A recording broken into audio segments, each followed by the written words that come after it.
where we wait for him to tell us we're on everywhere. It's good you've got him in the background. Well, yeah, for this especially. It does take a second, though. If for some reason you are watching, hi, it's Marnie Batista and Georgia. We're ready. I just got the go ahead. Welcome, everyone, to a little live life check yourself. I'm Marnie Batista.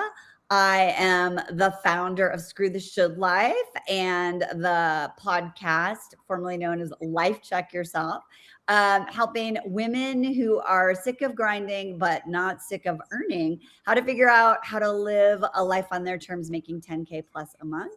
And I have Georgia with me, Georgia Kalhoff. Did I say that right, Georgia? You did. You nailed it.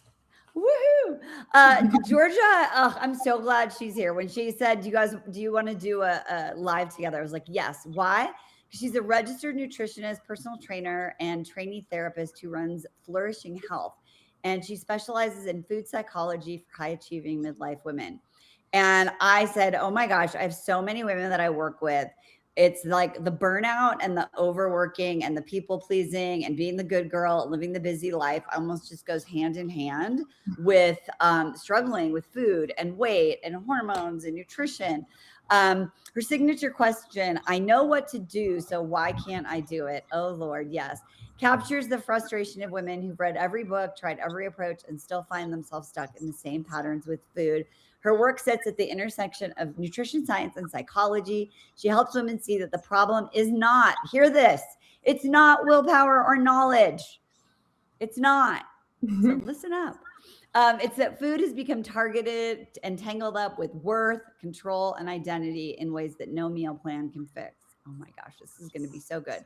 Her approach changes and challenges diet culture without dismissing your goals, offering what Georgia calls the middle path, supporting women who want to change their relationship with food and their bodies without the chaos. We all want less chaos. Welcome. I'm so glad that you're here. Thank you. I'm so excited to talk to you today. I would love to hear a little bit about your story. You know, how I always would love to know, like, what was the moment for you where this became your mission and your passion? Yeah, it's such a good question. I actually started out as an archaeologist. That was my first degree. I love it. Totally unrelated. And when I graduated, it was right in that recession around 2008. And I was kind of told, do you know what, if you want to work in archaeology, you're going to have to get your PhD. And I thought, I don't want to be in education any longer. And my real passions, archaeology, unrelated to everything else, but physiotherapy, nutrition, fitness, and health. And I thought, do you know what, I'm going to retrain. So I went back to school anyway and retrained as a personal trainer. But now I'm really excited about it. That's a good soul alignment. Yeah, exactly. So I trained as a personal trainer and I got working with women right away. And a lot of them would say to me, you know, I need to kind of work really hard. I binge eat a lot. I emotionally eat. You've got to help me. And I was thinking, well, I can make you fitter and stronger, but this has got nothing to do with how you're eating. So then I was like, okay, great. I need to bring in nutrition so that I can support these women. And then once I was working as a nutritionist, I was thinking to myself, do you know what? Everybody I'm working with, they know that an apple is high fiber and, you know, low calorie. And they know that a deep fried Mars bar isn't going to support their fat loss goals. It's not a thing about, you know, knowledge and understanding. We all know these things. So what is it? And it's the mindset behind it. It's the relationship that we have with food, with our bodies. It's absorbing diet culture from all around us. So then I thought, okay, do you know what? If I actually really want to help these people the way that I needed help when I was younger, I need to go and work on the psychology side of things. So at the moment, I'm in my last year of training as a psychotherapist and counselor, and I'm integrating that with my nutrition science and personal training as well. So it's a very unusual route that I got here, but it felt really natural as I was doing it. Well, what is really spectacular is that you get it that it is an inside out job, because if we don't if we don't really understand that, then it's just a struggle. I've really never, I've talked about this a little bit on my podcast, but I've never definitely talked about it on any live, but I had an eating disorder in my 20s. So I was a binge eater and a binge exerciser. And so, and I always used to wish that I could be bulimic or anorexic, but like I was never good at that. So I just was a binge exerciser. That's how I did the off and on thing. And I realized that until I worked on the inside pieces, I wasn't ever going to have that healthy relationship with food or my body. And so this topic is so near and dear to my heart. I'm really curious, like when you hear the phrase "should life," how does that show up in women's relationship with food? Oh, in so many ways, especially with midlife women and high achieving women, because success is so related to body and food when we think about the media, the skinny woman is always successful and smart and gets the guy, and the larger woman is the sidekick. She's funny, or she's not very clever, and so it's subliminally we associate it with food and success, body and success, our body and worth. I should be thin, I should look young, I should grow old with grace, I should still weigh the same as when I was 18, I should still wear the same jean size.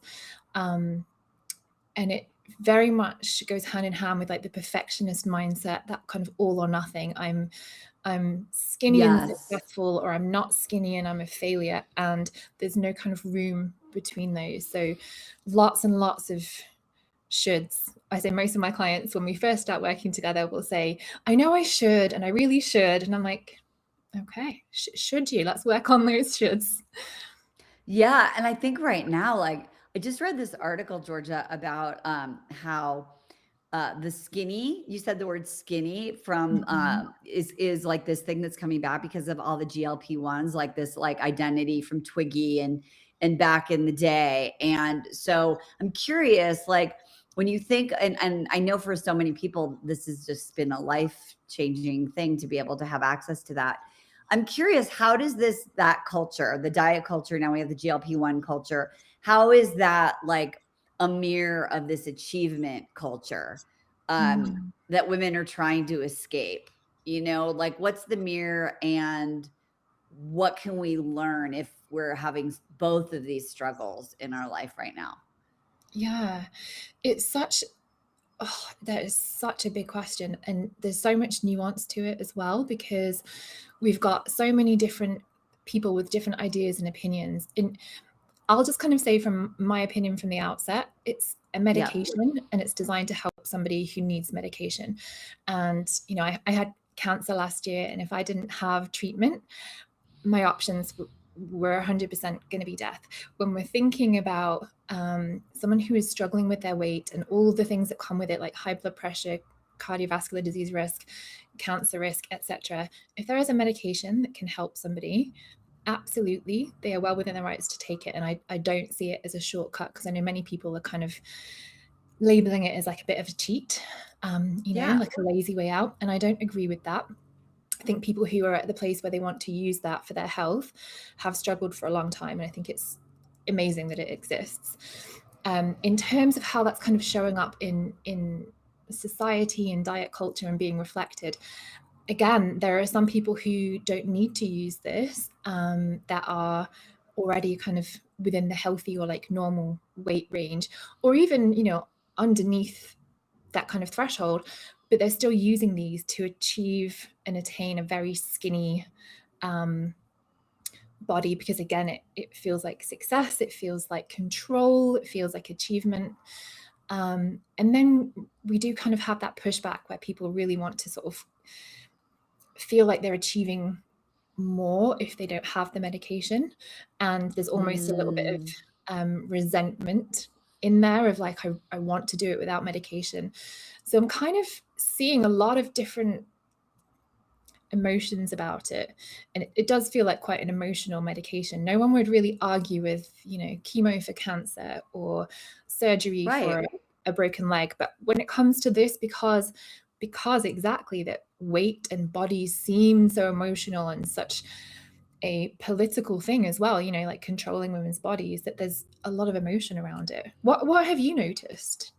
Yeah, that's really interesting. I mean, I have a lot of clients that have been using it because they've been struggling for years and years and years. And what I notice is it is changing their relationship with food, Mm. right? Like because the cravings and all of those things go away. I have a client who grew up pretty uh, in some poverty, and so when she became a really successful lawyer and she had all of the expense paid dinners, she had this thing of like, it's like free. I need to eat everything, and it was like almost Mhm. impossible for her to not.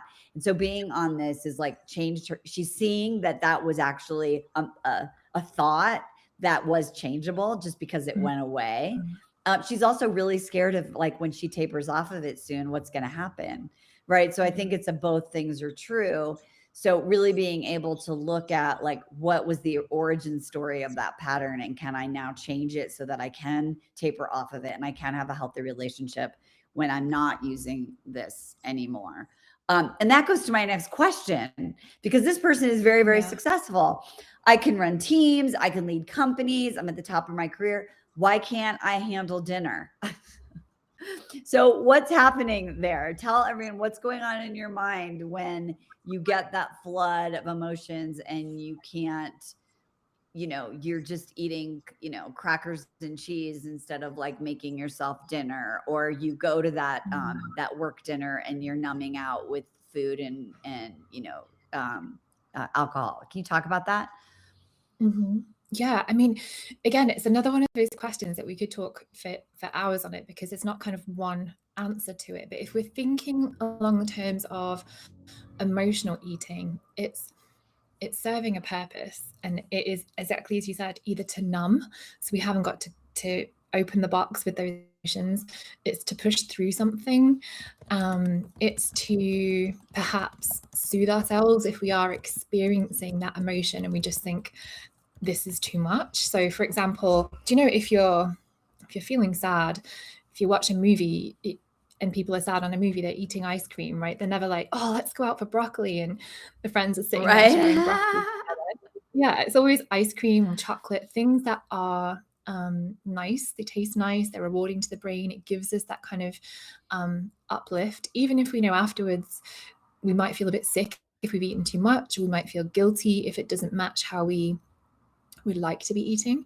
It serves that purpose of suppressing emotions, or at least giving us a way to cope with experiencing them. So if you're, a high achieving woman and you're stressed out all day, chances are you may not have eaten properly, you might have skipped meals, you might have been stuck in a meeting at lunch, you might be trying to eat well in front of other people because, again, you feel like you're judged, and it's about observing yourself from other people's perspective and making sure that you're kind of, eating right. And then feeling really hungry when you get home, or maybe even feeling like, oh, I really deserve this, it was a tough day, or I was so good today. There are so many reasons that we can lean on food. I've had all of those thoughts. I had someone say to me like a few weeks ago, maybe it was a month ago. I have two questions, but this one I just want to make comment. I'm 59. I realized I had an eating disorder when I was like 23. So I've been like on this journey for a really long time, and I feel like I finally have a really healthy relationship with food. That being Amazing. said, one of my friends said to me, I watch you. You never eat all your food. I'm watching what you're eating. And I was like, what? You're watching what I'm eating? And I think that speaks to what you were talking about, is like, like, oh, and I'm not this person, but like, I'm going to eat this here and I'm noticing what everyone else is ordering at the restaurant. So I'll order this, but then I'll go home because I have like some cookies or whatever it is. So when a woman notices like she's in that familiar food spiral, or she's having those thoughts, what's the first thing you suggest that she do, rather than just trying to like, willpower or should through the moment? Yeah, Yeah, because we can't just say, oh, just don't be like this. It just doesn't work like that. There are lots of kind of ways that we can interrupt the thought. I think the first thing is recognizing that a thought is just a thought. So just because we think something, it doesn't mean it's a fact. We don't have to give it time and Right. attention. Even if it's damaging, even if we find like, it comes up all the time, it's still going to be there. And I guess an example of this, similarly to you, sorry, my kitten is joining the live. Hi, Peaches. So I had an eating disorder that started from the age of 10 and kind of well into my 20s. And it was really only in my 30s that I fully worked through it. But I would say those thoughts still come up from time to time. There's still a little in the background. But the difference is now I don't act on it. I've got this distance between me, the person, the human that can kind of hear and see the thoughts, and then the thoughts that kind of, I have thousands of unhelpful, useless thoughts every day. If I paid attention to all of them, Right. my God, would I be? Yeah. So they can go in the thought bank of like, unused thoughts. So many, so useless. So it's kind of having that skill of, right, okay, the thoughts are going to be there because I've grown up how I've grown up. I've experienced what I've experienced. I've been in this, diet culture of the West where it's a big kind of focus on body and food. So they're probably still going to keep cropping up, and it's how do I deal with it when it comes up? And a simple way of breaking a spiral I love is just stop, name, and redirect. So this is like 3 steps. You don't need to write anything. You just, when you catch the thought, you just stop for a second, and then we name it. So we can name it judgment, or we can name it observing. If, okay, I notice I'm watching somebody else and kind of comparing myself. Or we can just say, oh, it's a thought, it's a food thought, whatever makes sense to you. And then we redirect. So the power of redirecting is that we're not trying to argue with it or negotiate. We're not denying that it's there or trying to pretend it's something else. We just choose to do something else. So it's like, you notice a fly buzzing and you're like, okay, there's the fly. I'm going to carry on, typing my email up. The same with the thought. It's like, okay, I hear you. I recognize what you are. I'm still going to do what I'm going to do. And that might be finishing when you feel comfortably full rather than eating the rest of your plate because your friend is watching. Or alternatively, it might be finishing what you're eating because actually you realize you're hungry for it and you don't care that somebody's watching and you don't feel pressured to eat on your plate, Yeah, I think it's about even like, for me, recognizing like when I'm actually hungry and when I'm full, right? And like, how do we learn what that feels like?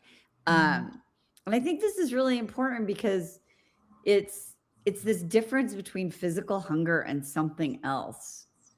How do we tell the difference between physical hunger and that emotional need? I've had times where, and I don't know if since you also are an eating disorder recovery sister, like I've had moments where I've been like, I'm really agitated. I know that I just want to eat something crunchy. Like I can just feel like I need like some tortilla chip or a popcorn, something like whatever. And I make the choice. Then I have to go, okay, I did that. Now I'm just like, you can get into that thing where you're just doing it, but you're off in another planet, right? So how do we know the difference between like, okay, it is okay to have like a little moment because I'm aware of it and making a choice, or I'm actually hungry and something else? How do we do that without turning it into another rule? Yeah. You're full of amazing questions. I'm loving this. So I think the first thing is, what you said was great. What you did was you recognized the emotion and then you made a mindful, conscious choice to say, I'm frustrated, crunchy food, like, is going to feel good. Yeah. And you gave yourself Give me that, some salt, baby. Yeah, something crunchy.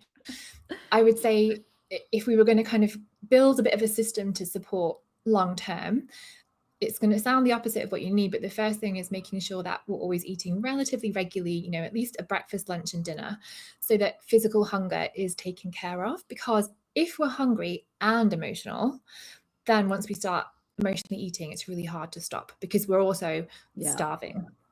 So kind of taking care of physical hunger, really helpful. Getting used to the emotions that come up for you that ask for food as well, because maybe not every emotion asks you for food. You might have some that you cope with, some that you've got a different kind of coping tool for, and then some where you're like, I really want some food. For me, I get like a tension in the evening sometimes where I'm like, oh, I don't want to go to bed yet, but I want to do something. And I'm like literally squeezing my hands, like, I just want to go to the shop and buy chocolate. And I can imagine Yeah. myself going and eating this whole bag of chocolate, but I'm fine without it because I'm not actually hungry. So knowing the difference between how hunger shows up as well is helpful. And again, it's a skill. So if you don't have that skill, there's nothing wrong with you. You're just a bit disconnected, and lots of dieting and focusing on body and food will do that. We just have to reconnect. But in general, physical hunger is like slower to come on. We don't go from fine to suddenly starving. There's kind of a bit of a build up. You might feel a bit tired or a bit kind of thinking about food. Your stomach might growl. You might just feel a bit empty and think, I'm low on energy, like I could do with eating something. If it's emotional, normally it's pretty sudden. And like you said, it's a Mm-hmm. food. So if you're feeling angry and you can't have tortilla chips, and I'm like, oh, but I made spaghetti bolognese, you'll be like, not interested. Ew. It has to be crunchy. Yeah, that's how you know it's definitely an emotional Yep. thing. For me, when I'm craving chocolate and I'm like, oh, if you came in and you said, oh, I've made you a Caesar salad, again, my face is like, that is not going to, like, it's a craving that is not going to touch this. So it's kind of noticing the subtle signs, and part of that also comes with recognizing your emotions, which again, if you are a high achieving woman who knows that she should have her anger under control, who should smile, who should be nice, who should be everything that a woman needs to be in business, which is very different to actually being yourself a lot of the time, then you might be very used to masking or just kind of blocking out your emotions when you're annoyed with somebody at work, rather than saying, okay, that's not acceptable. We need to talk this through. Let's go for it, which a man can say. And, you know, he's direct and he's assertive. If a woman says that, she's aggressive, she's got an attitude. So we might learn to change how we display our emotions and actually not always fully connect to them as well. So you might not always realize that it's emotional eating until you're kind of at the bottom of that bag of tortilla chips where you're like, oh, I'm not angry anymore, you know? Yeah, but then then I'm angry at myself, right? Then that was my whole thing, right? I used to be angry, and then you cross that line and then you displace the anger or whatever it was. You don't deal with whatever's going on. And I would just, like, it's very familiar to beat myself up about food. That's a familiar pain. I'll just stay here, right? Like, I don't want to deal with actually what's going on, but I'm very good at beating myself up. And so breaking that cycle is so powerful. I'm so glad that you are a person who does fitness, nutrition, and your mind. Because we're talking about it, and if you're listening, and also, woohoo, we're getting so many people on Substack, YouTube, welcome, Instagram. Hey, tell your friends we need some more ladies on here, because this is not as easy as, just, like order your meal boxes or meal prep on Sunday. So I hope that everyone is having a little self-compassion and understanding that this is something deeper, which is my cue. We're not done yet though, but I want to have, Imran is helping us online. If you could just make sure you get Georgia's Substack and my Substack, of course, in the comments, so that y'all can follow Georgia and start really getting into all of these different pieces. Because I think the key, I know in my own recovery, was handling, all of these sorts of things. So make sure that you all subscribe right now. Thank you. Yeah, heck yeah. Okay, I have another question for you. Because this is huge. This happened to me for sure with midlife. I joke that I'm in midlife, even though I'm 59, because I just feel like I'm in midlife. Yeah. I mean, I hope to live to be 100 and whatever, but there's the whole conversation that's going on right now about perimenopause and belly fat and hormones and all of those sorts of things. And I was wondering, like, what is your philosophy on this? Because my should was I should be able to figure this out without being on hormones. I'm just going to take supplements. It'll go away soon. Like, I just need to, my pattern is I'll exercise more, right? It comes back. So what are you seeing out there that women are really struggling with? And what's a way you can take a pause and work with your nervous system to actually sort this out in a way that's right for you and your individual situation? Yeah, and it's a really complicated question and answer because everybody has different symptoms. Everyone experiences different mixtures for symptoms and maybe, how long their symptoms last for as well. So it's not doom and gloom for everyone. Some people have very light symptoms. They don't notice a huge amount. It's kind of doesn't last too long. They might not want to do anything. They might not have many symptoms, but still decide that actually HRT gives a lot of benefits for longevity, for bone health, muscle health, cognitive health, cardiovascular health, and still choose to use HRT, which is completely fine. Other people might have a lot of symptoms but not want to use HRT, or they may not be able to if they've had breast cancer or breast cancer in the family, for example. But there are lots of ways of dealing with different symptoms. So if you've got, I don't know if we're allowed to say vaginal symptoms like dryness, pain. Yeah. We can say it all. We can? Okay, good. I have many filters really. So yeah, like things like vaginal estrogen, where it's not systemic, can be really helpful for things like pelvic floor health, urinary incontinence, even kind of, sexual pain. That can be very helpful as well to have. Estrogen lubricant's a really good lubricant as well. And then if we're thinking about things like hot flushes, again, HRT can be helpful, but also things like CBT and, breath work can be very helpful. And I know it sounds so woo-woo when you're like dripping with sweat when it's snowing outside. I don't want to go on here and do breath work, but it's really about regulating the nervous system and helping everything that's kind of firing come back down. Because I think what we forget or gets brushed over sometimes is that like menopause is a full system transition. It's not just periods and hot flushes and, a bit less muscle or some more fat around your stomach.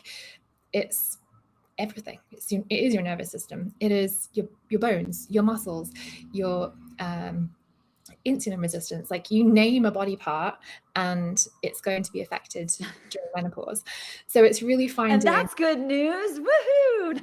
It is, because you're kind of, I don't think it's like a rewiring, it's kind of, you get it to that. It really, no more shoulds, Yeah, no, it really, it's, I love that I've never literally thought about this. It really is like, if you think about midlife reinvention, right? And really deciding that you want to write this new chapter and you want to be the best version of yourself. Why are we so mad at our bodies for also like, needing to be, rewired to run differently, right? It's almost like you're like, why does this car that I've had for 45 years why do I need a new car? Why do I need to look at it in a different way?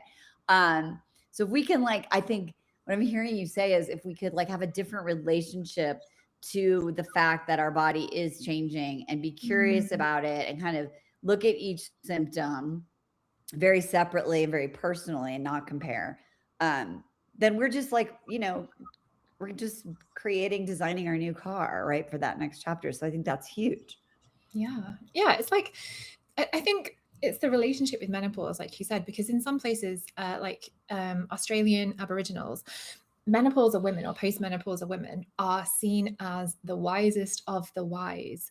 They are revered as kind of leaders. And when we're thinking about menopause as a transition, it's like puberty takes a long time, right? Puberty can start from kind of 9, 10, 11 for some people, carry on throughout teens into 20s for other people. It's not an easy time. There are lots of physical changes. You're growing something, or something's sore, or something's oozy, or something spotty. And my goodness, when I was a teenager, I was a real pain in the ass. Like my mood swings, 1 minute crying, inconsolable. My mum tries to ask me what's wrong. The next minute I am raging. Like, how dare you ask me? I'm fine now. I'm through well through puberty. But it's like we kind of forget to have that same compassion that menopause has these Yes. fluctuations, and we have those same kind of symptoms from mood to body changes to, you know, menorrhage to all of these things. So I think it's just finding what's happening for you, what feels good to you, like not what people say you should or shouldn't do, and having a really good conversation with your doctor, with your healthcare team to kind of find what you want to do. Oh, so powerful, right? Because then you're not shitting yourself, right? You're actually making choices that are right for you. I have another question because for me, this was a big thing too.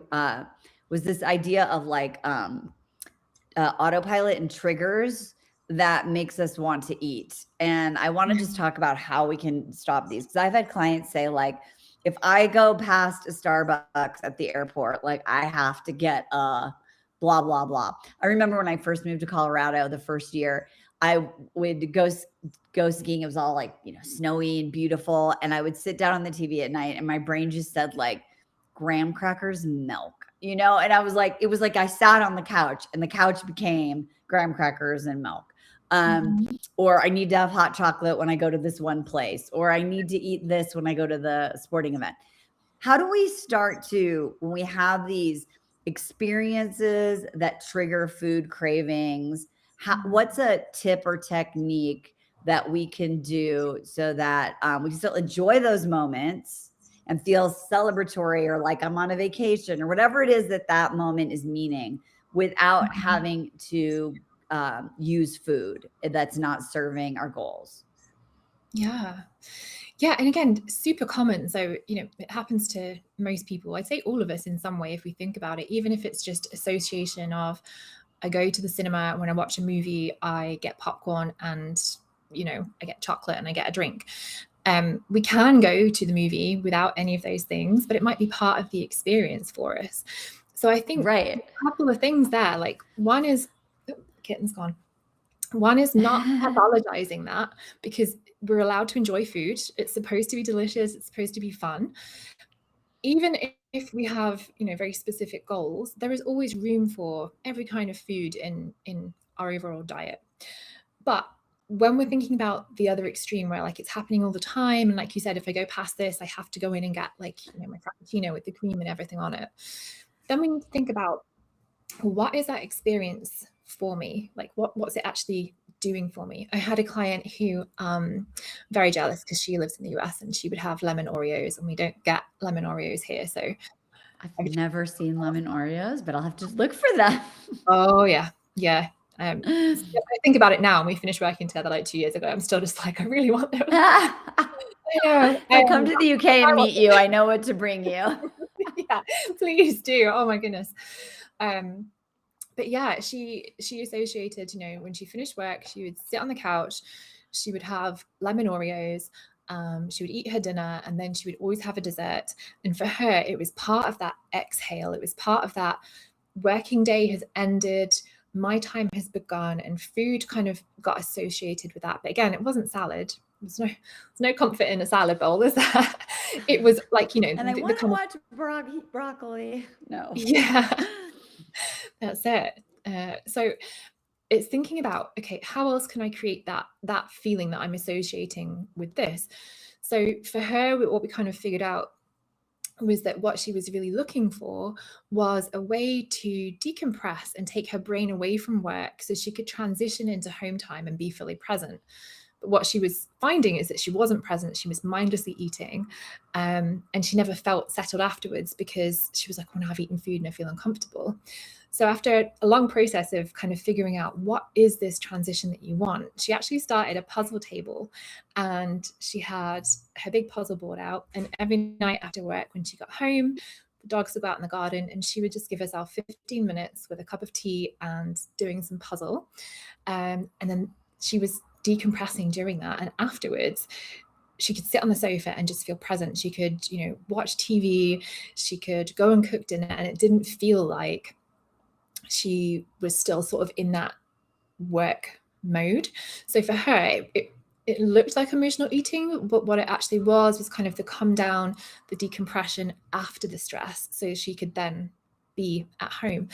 So I guess we want to think about, what is it that we get from this? So for you, the graham crackers and milk, like, was it a relaxation thing? Was it just something to look forward to at the end of the evening? Like, what it was All serving those for? things. Yeah, it was like, I don't know, it was just like cozy and lovely and tasty. Also, I think you said something really interesting, is that when my kids were little, and living at home, there was like the dessert moment as a mom. It was like, what does everyone want to have for dessert, right? And yes, I would put out fruit, but people, they were, young. They're like, I want a cookie, I wanted this, and it was a long time ago, and there were less healthy dessert choices for sure. But and my husband is a full-on chocoholic, sweet addict, right? So I think he would eat like literal candy or whatever, and I'd be like, oh, I'm just gonna have this thing. So I think it was like wanting to belong, wanting to be part of the moment, wanting to like cap off the meal. And it was relaxing. So, but I just had to realize that the couch is not I felt like I would sit on the couch and the couch was a graham cracker. So, and it's funny, I just went in my pantry and I have this box of graham crackers. It's probably literally almost a year and a half. I mean, I just had to make a choice to not do that and do some work on myself. So I still have a full box. It's probably expired. So it was, when you asked me that question, it's really helpful. I can think about all the different things that it meant. Yeah. And that's it. I think, when we're thinking about approaching this with self-compassion, it's not judgment of like, oh, why am I doing this? This is so stupid. It's, oh, okay, interesting. Why do I do it? Because it serves a purpose. We don't do things for no reason. We don't just decide to, go and binge eat a bag of chocolate. There's a reason we do it. And sometimes just knowing what purpose it serves means that we then get to go, okay, interesting. If it's about being cozy and fitting in, can I have a hot chocolate, sit on the sofa? Can I light a candle, put my favorite blanket around me and feel just as cozy and connected to everybody? Or actually, is that food going to be part of it? But I'm going to make that choice that it's really intentional rather than accidental. Or if I really just want to have half a cookie with my kids, can I work on allowing myself to have a cookie with the kids, Yeah, right now, like, I've been playing mahjong with my friends almost every week, and it's turned into this, like, everyone is such a good cook, and everyone wants to bring dessert treats. And for a while, I was like, oh, I need to not eat those dessert treats on Wednesday night, right? Like, that's a bad habit. And then I was like, wait, if I just like have a few bites of everybody's amazing stuff, like, that is good, because I do want to have pleasure from food and not get, and the shoulds, they're really sneaky, we can like, we forget that we have all these choices and that food isn't bad. Headline. Yeah. So as we wrap up, if you were going to tell women how changing their relationship with food supports their bigger reinvention, not just their body, but really like allows them to support like them being more of who they are, their soul's journey here. How can food be part of that as we kind of end here? Yeah. Oh, I love that you said soul's journey. That's so, it's so much deeper than just, appearance. I would say when we have a good relationship with food, we actually get to just exist as who we are without focusing always on how every bite may or may not impact our body. And when we get rid of that food noise and we free up the headspace, I wrote an article about this a few weeks ago where I calculated like how much time I'd spent focusing on, food and body, and it, half an hour a day, it was something like 700 to 1,000 hours a year. Like, what could you do with that time? One, you've just got 1,000 hours of like peace and just nothing. You don't have to do anything with it. Or you can spend that on something creative, whether that's your business, whether it's just for pleasure, whether it's connection with people. You can do so much with that headspace. So if we're thinking beyond just food, you can have a healthy relationship with food, and you can choose not to diet, or you can choose to diet for whatever reason, as long as it feels, aligned with your values. But you get this headspace back where instead of spending, all this time thinking about what am I going to have for breakfast? Should I have all of it? Should I save half? Should I put half in the bin so I can have some cookies tonight? you actually just get to kind of live your life and eat like a, a normal person, like we did when we were kids, and not overthink it and move on and free ourselves from guilt and shame and anxiety and fear, and actually just show up and really live fully. It can be incredible. Wow. Yeah, it really is. It's funny when in 2020, after I had a traumatic ski accident, and if you can imagine this person who has always been very active and in an unhealthy and healthy way, and then I could do nothing.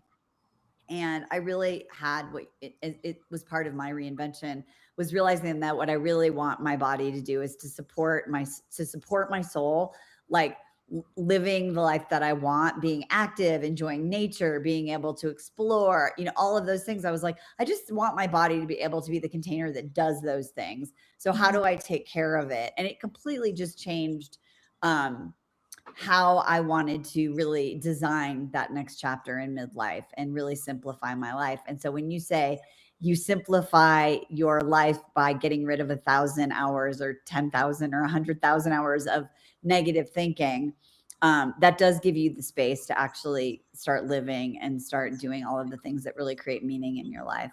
Oh, so amazing. I'm so glad that you wanted to do this. This has been so fun. Definitely, if you're listening and you're like on YouTube or you're on Instagram, come over to Substack. It's such a fun, great place to be. No dancing, no silly. We're not as creative as Instagram and YouTube and visually, but our articles and our content is amazing. And less intrusive. So come on over. So Substack, you can subscribe to Georgia. Do you know your Substack link? I know we'll put it in the chat as well. Georgia.flourishinghealth. Love it. Okay. And mine is marnie.batista@substack.com. Come on over, join us. You definitely want to follow Georgia, follow me, or subscribe, I guess is the right word. Substack, subscribe. We don't Come and care. read. We love followers, but we just mostly want subscribers. And by the way, if you have any other questions for Georgia, or me, make sure that you send us a DM or a message. What's the best way that people can send you a message or get in touch with you, Georgia, other than your Substack? Yeah, Instagram. You can DM me on Instagram. I'm not as active, but I will come back to you. Or you can always email me, which is very old-fashioned, but I like an old-fashioned. I do too. Yeah, you don't have to write me a letter, but you can email me. I love that. And that's Georgia@Flourishing Health. It's very easy to remember. It's just my name and Flourishing Health on everything. I love it. Awesome. So if you have more questions, we can come back, do more lives, be here for you to support you in your reinvention. But remember, always and in all ways, it's your responsibility to life check yourself.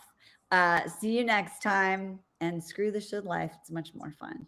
Bye-bye for now. Thank you. Bye-bye. Bye.